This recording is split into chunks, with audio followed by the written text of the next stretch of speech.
नमस्कार, मैं हर्षित तिवारी अभय न्यूज के 1 नवंबर सोमवार शाम के बुलेटिन में आप सभी का स्वागत करता हूं। आइए देखते हैं आज दिन भर की प्रमुख खबरें। इस बुलेटिन के प्रायोजक हैं आरके डेवलपर्स। पाए कम कीमत पर मकान, जहां होगी छत और जमीन आपकी।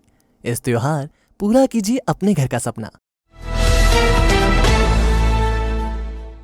7 दिन से अनबन झेल रही एक युवती ने चामुंडा माता चौराहे पर प्रेमी को बुलवाकर भाइयों से उसकी पिटाई करवा दी।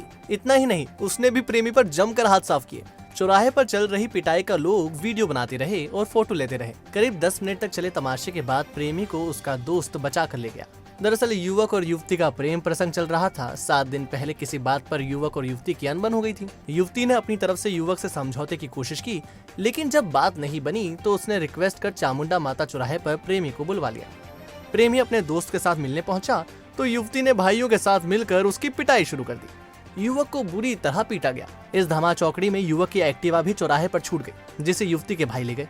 बहरहाल इस वाक्य का लोगों ने जमकर मजा लिया। वह वीडियो बनाते रहे और फोटो खींचते रहे। हालांकि घटना की शिकायत थाने में दर्ज नहीं हुई है, न ही पुलिस ने इस मामले में किसी तरह का हस्तक्षेप किया है। देवास उज्जैन रोड पर पालखंदा के पास देवास के बेरागढ़ से डॉक्टर को दिखाने आ रहे एक पिता पुत्री को ट्रक ने रौंद दिया। मौके पर ही दोनों की मौत हो गई। पुलिस ने शव पीएम के बाद परिजनों को सौंप दिए हैं। दरअसल देवास के सिविल लाइन थाने के गांव बैरागढ़ में रहने वाले रोहित पिता रामेश्वर की 18 वर्षीय बेटी सलोनी की तबीयत खराब थी। उसे दिखाने के लिए 35 वर्षीय रोहित सोमवार दोपहर करीब 1 बजे आ रहे थे। पालखंदा के पास उज्जैन तरफ से जा रहे ट्रक क्रमांक MP 13-2851 ने इनकी बाइक को सीधी टक्कर मार दी। टक्कर से रोहित और सलोनी छिटक कर दूर जा गिरे। सिर में घातक चोट आने से दोनों बुरी तरह घायल हो गए। मौके पर 108 एम्बुलेंस जब तक आती दोनों की मौत हो चुकी थी। नरवर पुलिस ने शव पीएम के लिए उज्जैन जिला चिकित्सालय भेजा है। SI कांतिलाल चौधरी ने बताया कि पीएम के बाद शव परिजनों को सौंप दिया है। रोहित बैरागढ़ का रहने वाला था, वह किसानी करता था। पालखंदा में एक्सीडेंट हुआ है, बॉडी को यहाँ लेके आ गए हैं, है ना, उनका पीएम करवा रहा हूँ। दो मर गए उसमें। एक सलोनी मरी है 18 साल की बच्ची, वो उसके पिता रोहित 35 साल के। देव प्रबोधिनी एकादशी से शुरू होने वाले कालिदास समारोह को भव्य रूप देने के लिए इस बार बॉलीवुड की ड्रीम गर्ल हेमा मालिनी को लाने की तैयारी की जा रही है। समारोह के गिरते स्तर को उठाने के लिए यह कोशिश की जा रही है। कोविड काल के बाद हो रहे पहले समारोह के साथ कालिदास अकादमी में हस्तशिल्प मेला भी लगाया जाएगा। दरअसल कालिदास समारोह के आयोजन के लिए गठित समिति के सदस्यों ने सोमवार को अकादमी सभा कक्ष में तैयारियों पर बात की। संस्कृति मंत्री उषा ठाकुर की मौजूदगी में हुई बैठक में समारोह की घटती गरिमा पर चिंता जाहिर की गई। अतीत में हुए समारोह की गरिमा का बखान करते हुए सदस्यों ने कहा कि शुभारंभ बड़ी हस्ती से कराना चाहिए। 15 नवंबर को भोपाल आ रहे प्रधानमंत्री नरेंद्र मोदी की मदद से वर्चुअली उद्घाटन कराने की चर्चा हुई, लेकिन फाइनली कुछ तय नहीं हुआ। कोविड के कारण इस बार विक्रम विश्वविद्यालय ने विद्यार्थियों के लिए होने वाले आयोजन से हाथ खड़े कर दिए हैं। संस्कृति मंत्री ने कुलपति से कहा कि विद्यार्थियों की भागीदारी होनी चाहिए।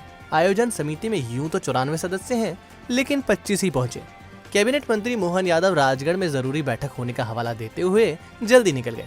सांसद अनिल फिरोजिया ने समारोह में कुछ अलग करने का सुझाव दिया, लेकिन यह अलग क्या हो यह वह नहीं बता पाए। समारोह का उद्घाटन 15 नवंबर को करना तय हुआ है।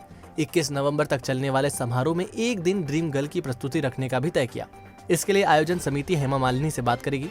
उनकी तारीख मिलते ही कार्यक्रम भी तय कर लिया जाएगा। करीब 40 मिनट चली बैठक में समारोह में आम आदमी की भागीदारी बढ़ाने के लिए हस्तशिल्प मेले को फिर से लगाने का फैसला भी लिया गया। समारोह में स्थानीय प्रस्तुति के लिए एक दिन तय किया गया। इस बार कलश यात्रा भव्य रूप में निकालने का फैसला किया गया। इसकी जिम्मेदारी वासु केसवानी को सौंपी गई। यात्रा अपने परंपरागत मार्ग से निकलेगी। गौरतलब है कि कभी राष्ट्रपति प्रधानमंत्री की मौजूदगी का गवाह रहे समारोह की गरिमा पिछले कुछ सालों में बुरी तरह घटी है। हालत ऐसी रही है कि कई मर्तबा तो अतिथियों के लाले तक समारोह को रहे। इस बैठक में निर्णय लिया गया कि 15 से और 21 के बीच में नवंबर में इसका आयोजन किया जाएगा। इसमें कुछ भाग जो है विश्वविद्यालय भी संपादित करता है, जिसमें कि खास तौर से जो एकाडमिक पार्ट है वो विश्वविद्यालय का रहता है, जिसमें 4 संगोष्ठी आयोजित की जाएगी, जिसमें पुरस्कृत भी किए जाएंगे बच्चे जो उसमें पार्टिसिपेट करेंगे। उनको पुरस्कार भी दिया जाएगा। कालिदास साहित्य में पर्यावरण से संबंधित चीज़ें हैं, उसको युवाओं के बीच में लाने के लिए निर्णय लिया गया है कि उसमें एक सत्र जो है वो कालिदास साहित्य में पर्यावरण चिंतन ये भी शामिल किया गया है। ये कालिदास समारोह को लेकर बैठक है और पूरी कमेटी यहाँ आज मौजूद है। सब मिलजुल कर चर्चा करेंगे, विचार करेंगे कि किस प्रकार से इसे भव्य और अनुशासित और व्यवस्थित बनाया जाए। साल के सबसे बड़े त्योहार का दिन आ गया है। 5 दिनी दीपोत्सव की रंगारंग शुरुआत मंगलवार को धनतेरस से होगी। धनतेरस के लिए बाजार सज गया है। ज्वेलर्स और बर्तन कारोबारियों को इस दिन अच्छे व्यापार की उम्मीद है। करीब 18 महीने पहले आए कोविड के बाद ये दूसरी दिवाली है। कोविड के कारण अर्थव्यवस्था की हालत खराब है। बावजूद इसके व्यापारियों को उम्मीद साल के सबसे बड़े सनातनी त्योहार दिवाली से है। अच्छी बात यह है कि दिवाली इस बार महीने की शुरुआत में ही आ रही है और नौकरी पेशाओं की जेब भरी हुई है। इसी तरह क्षेत्र की मुख्य फसल सोयाबीन की कटाई भी 100% हो चुकी है और यह भी बाजार में बिक्री के लिए आ चुकी है। इसलिए उम्मीदों की रोशनी से हर कोई भरा हुआ है और वह बेकरारी से धन की देवी लक्ष्मी के स्वागत के लिए खड़ा है। धनतेरस से शुरू होने वाले पर्व का समापन भाई दूज के साथ होगा। मंगलवार को धनतेरस और बुधवार को रूप चौदस मनाई जाएगी। गुरुवार को शुभ मुहूर्त में शहर महालक्ष्मी की अगवानी करेगा। दीपक और रंग बिरंगी रोशनी से इमारतें जगमगाएंगी और अमावस्या के अंधेरे को प्रकाश हर लेगा। शुक्रवार को धूप पड़वा और शनिवार को भाई दूज मनाई जाएगी।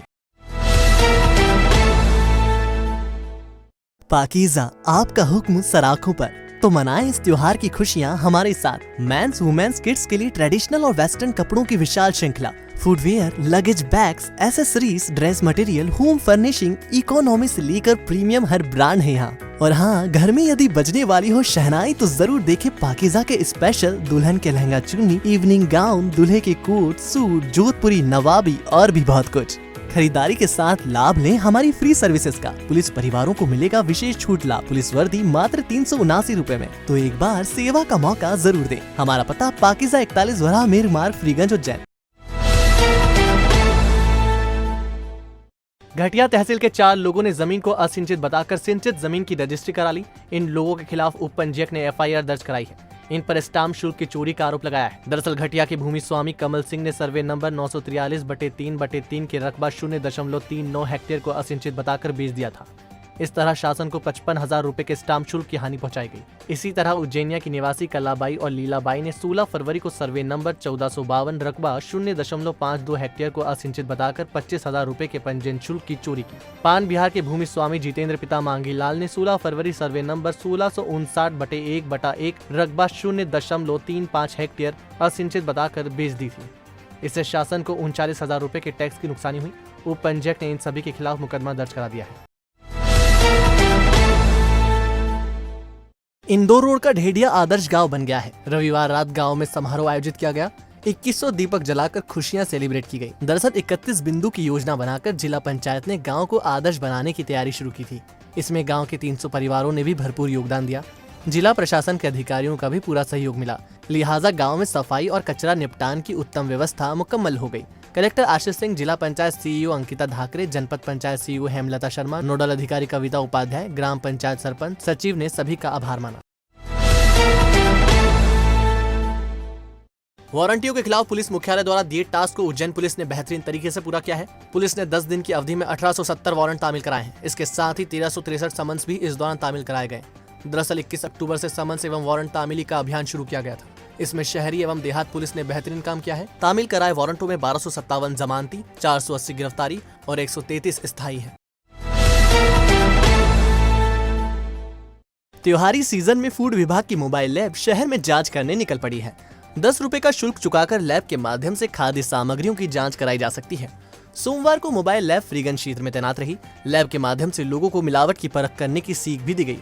अफसरों ने बताया कि बूंदी के लड्डू, बेसन लड्डू, हल्दी पाउडर, मिर्च पाउडर में रंगों की मिलावट का पता डाइल्यूट हाइड्रोक्लोरिक एसिड का प्रयोग कर सकते हैं। अगर रंग गुलाबी आता है तो अखाद्य रंग की मिलावट है। इसी तरह मिठाइयों पर लगे एल्यूमिनियम वर्क की पहचान वर्क को हथेली पर लेकर रगड़ने से हो सकती है। वर्क में चांदी होने पर चांदी विलुप्त हो जाती है, जबकि एल्यूमिनियम वर्क विलुप्त नहीं होता।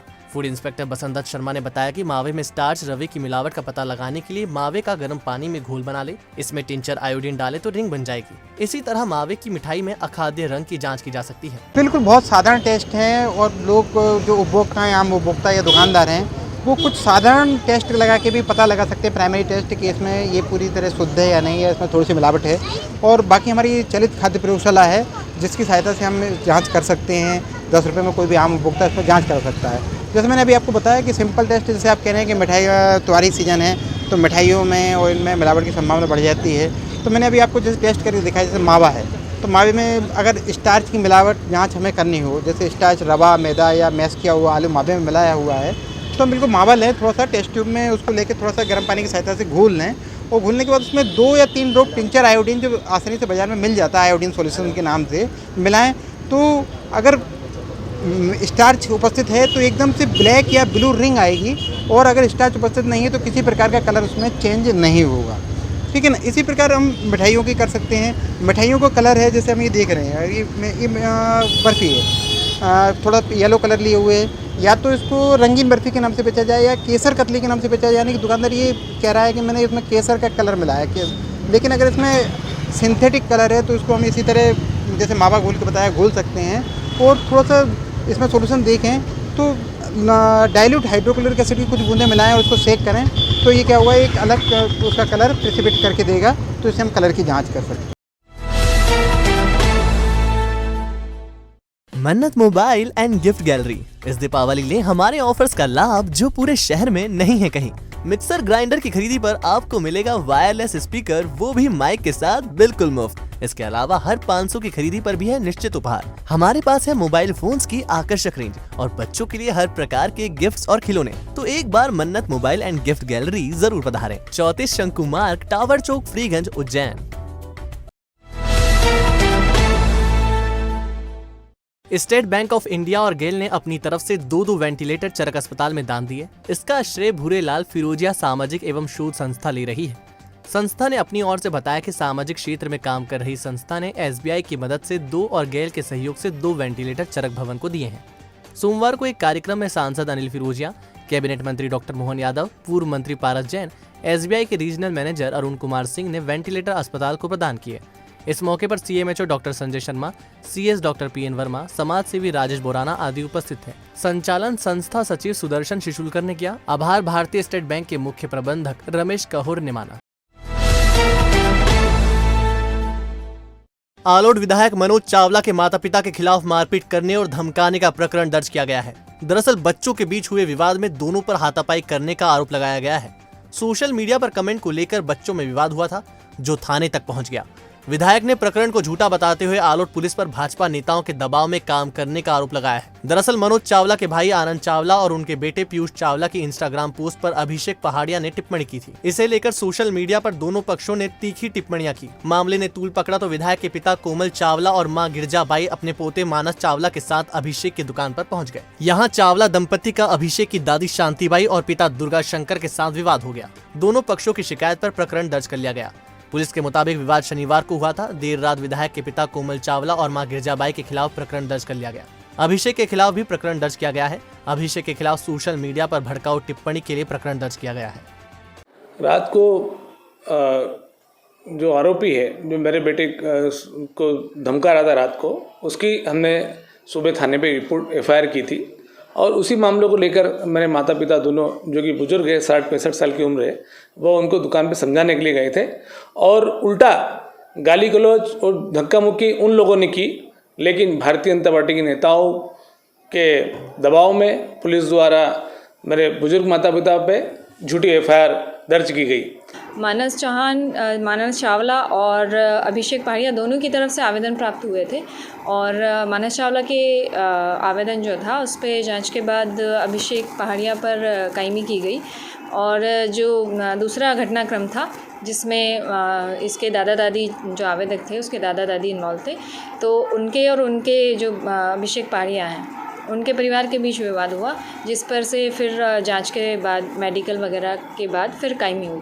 चावला के पुत्र एवं आलोट विधायक मनोज चावला के बड़े भाई आनंद चावला के पुत्र द्वारा इंस्टाग्राम पर एक कोई पोस्ट डाली गई थी, जिस पर मेरे बेटे पीयूष पहाड़िया ने कमेंट करी थी, जिसको लेकर इन दोनों द्वारा अश्लील गालियाँ और धमकी दी गई थी। जिसके बाद सुबह विधायक मनोज चावला के माता पिता दोनों आते हैं और मेरी माता को नंगी गालियाँ देना चालू कर देते हैं, और जब मैं समझाने गया तो उनके द्वारा मेरे साथ मारपीट और गाली गलौज और मेरी मदर को माँ को धक्का धूमी करा इन्होंने, जो कि वो भी बुजुर्ग है, 60-65 साल की उम्र है।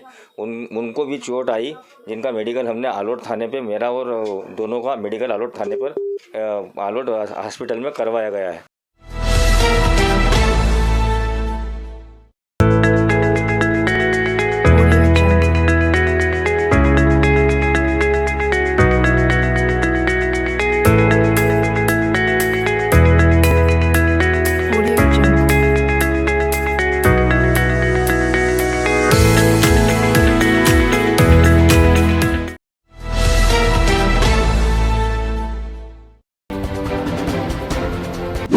खाद्य तेलों के उत्पादन, आपूर्ति एवं वितरण पर निगरानी रखने के लिए नोडल अधिकारी की नियुक्ति कर दी गई है। इसके मुताबिक IPS सेंगर नोडल अधिकारी एवं चंद्रशेखर बारोट सहायक नोडल अधिकारी रहेंगे। RTI के तहत प्राइवेट स्कूलों में रिक्त रह गई सीटों के लिए आवंटन शुरू हो गया है। 10 नवंबर तक यह आवंटन होगा। स्कूल आवंटित होने के बाद 15 नवंबर तक प्रवेश प्राप्त कर सकेंगे। राष्ट्रीय पशुधन मिशन केंद्र ने बकरी पालन, मुर्गी पालन, चारा उत्पादन के लिए ऑनलाइन आवेदन बुलाए हैं। मित्र उद्यमी पोर्टल पर ऑनलाइन आवेदन किया जा सकता है। ITI में प्रवेश के लिए चॉइस फिलिंग 7 नवंबर तक होगी। 10वीं उत्तीर्ण विद्यार्थी MP ऑनलाइन कियोस्क सेंटर के माध्यम से आवेदन कर सकते हैं।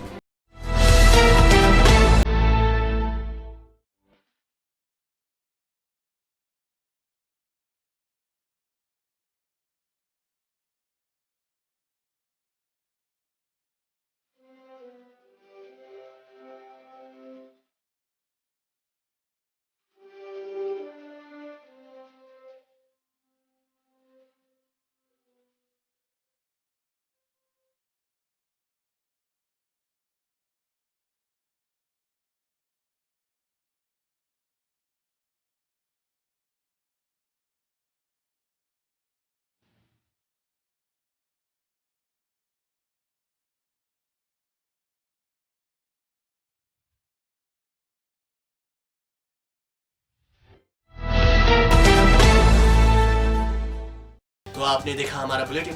आपको हमारा बुलेटिन कैसा लगा, इसका फीडबैक कमेंट सेक्शन में जरूर दीजिएगा। कल फिर मिलेंगे नए बुलेटिन के साथ। नमस्कार।